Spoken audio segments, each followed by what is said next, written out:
Pope Francis has called on Europe and the international community to do more to tackle the rising number of migrants making desperate and often deadly journeys across the Mediterranean.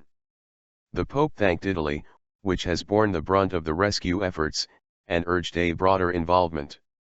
Some 10,000 migrants have been rescued in the past week by Italy's coastguard, but 400 were feared drowned on Monday. Last year, a record 170,000 people made the crossing to Italy. Most were fleeing poverty and conflict in Africa and the Middle East. Earlier this week, an EU spokeswoman said there was no silver bullet for the situation. Decisive intervention. The Pope was speaking at his first official meeting with Italy's new president, Sergio Mattarella. He thanked Italy for welcoming migrants seeking refuge at the risk of their lives, but added that it was evident that the proportions of the phenomenon demand much greater involvement. We must not tire in our attempts to solicit a more extensive response at the European and international level, he said.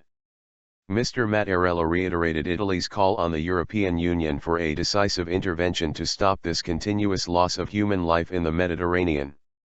He added, "These broken lives compromise the dignity of the international community and we are in danger of losing our humanity." Another tranche of 450 migrants arrived in the Sicilian port of Messina on Saturday on an Italian naval vessel.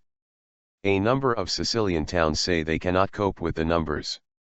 The Italian Navy had set up a search and rescue mission called Mare Nostrum in 2013, but it was abandoned in November last year after some EU members said they could not afford it and amid concerns it was encouraging more migrants.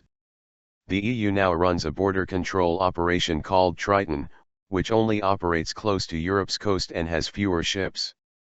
Italian Foreign Minister Paolo Gentiloni says it is underfunded and inadequate.